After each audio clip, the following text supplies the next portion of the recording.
السلام علیکم ورحمۃ اللہ وبرکاتہ۔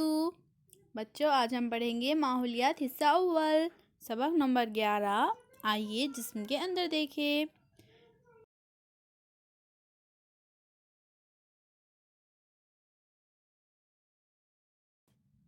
اس سے پہلے کی ویڈیو میں بچوں ہم نے اس سبق کو آدھا پڑھا تھا۔ آج ہم اس کے آگے کا سبق پڑھیں گے، تو چلیے ہم شروع کرتے ہیں۔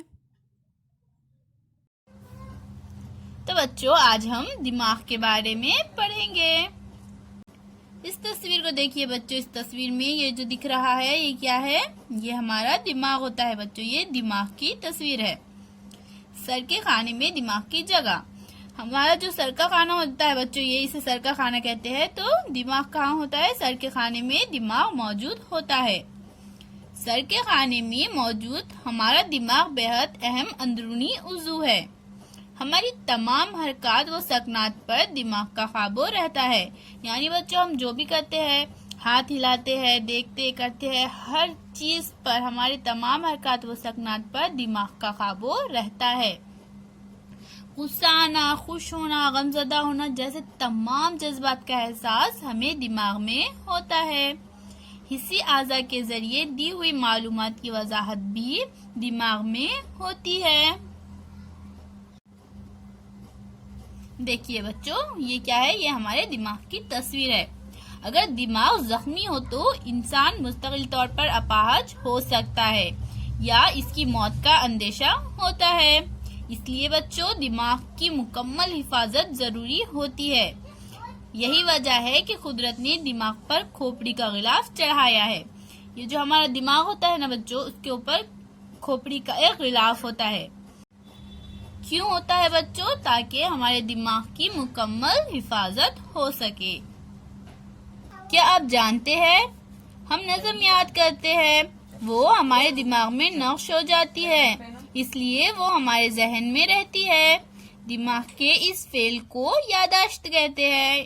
انسانی جسم کی ساخت بے حد پیچیدہ ہے۔ ہمارے جسم کے افعال اچھی طرح انجام پائے، اس کے لیے جسم میں کئی اندرونی اعضاء ہوتے ہیں۔ ان کی ساخت اور افعال کی معلومات بہت دلچسپ ہے۔ بڑے ہونے پر آپ یہ معلومات ضرور حاصل کیجیے گا۔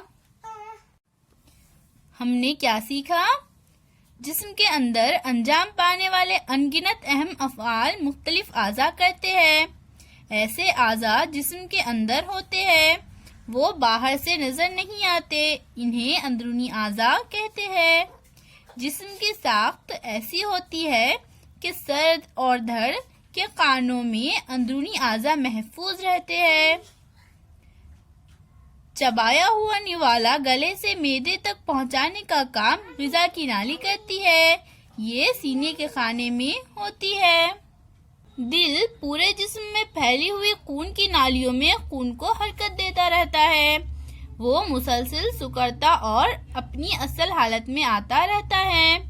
دل کے سکڑنے سے خون کی نالیوں میں خون ڈھکیلا جاتا ہے۔ سانس کے ذریعے جسم میں داخل ہونے والی ہوا جن اندرونی اعضاء کے ذریعے پورے جسم میں پہنچائی جاتی ہے، انہیں پھیپھڑے کہتے ہیں۔ دایاں پھیپھڑا بائیں پھیپھڑے کی بنسبت کسی قدر بڑا ہوتا ہے۔ دل اور پھیپھڑے سینے کے خانے میں پسلیوں کے پنجرے میں محفوظ ہوتے ہیں۔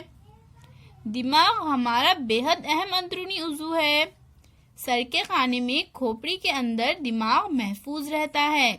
حرکات پر قابو، جذبات کا احساس اور حسی اعضاء کے ذریعے دی ہوئی معلومات کی وضاحت دماغ میں ہوتی ہے۔ اسے ہمیشہ ذہن میں رکھیں، حادثہ ہو اور سر کو چوٹ لگ جائے تو کھوپڑی کو نقصان پہنچ سکتا ہے۔ اس لیے اگر دماغ کو چوٹ لگی تو انسان مستقل طور پر اپاہج ہو سکتا ہے یا مر سکتا ہے۔ اس لیے موٹر سائیکل یا اسکوٹر چلاتے وقت ہیلمٹ کا استعمال کریں۔ اللہ حافظ۔